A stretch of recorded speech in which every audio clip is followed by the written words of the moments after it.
On m'appelait la grand-mère au fusil. J'ai mené tout un peuple au combat. Oui, c'est moi, Ya Ashantewa du Ghana.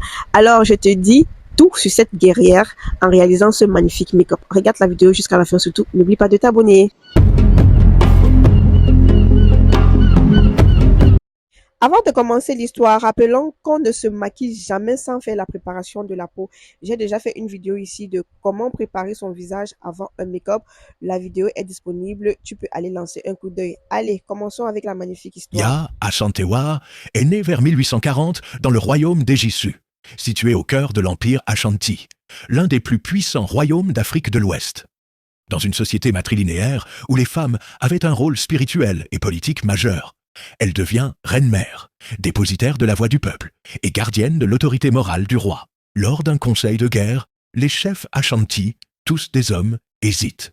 C'est alors que Ya Ashantewa se lève. Enflammée, elle déclare « Comment se peut-il que le courage ait quitté le cœur des hommes? Est-ce donc moi, une femme, qui devrait mener mon peuple à la guerre ?» Et elle le fait. Elle lève une armée de près de 5000 soldats, composée aussi de femmes, et engage la guerre du Trône d'Or en 1900. Pendant plusieurs mois, elle résiste vaillamment aux forces britanniques bien plus équipées, organisant des embuscades, mobilisant les guérisseurs et faisant appel aux anciens pour guider le peuple par les rituels. Une guerre sacrée, ce n'était pas qu'une guerre politique, c'était une guerre spirituelle.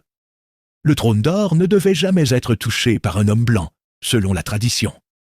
Ya Ashantewa savait que si ce symbole tombait, c'est l'âme même du peuple Ashanti qui serait brisée. Malgré la bravoure de la résistance, elle fut capturée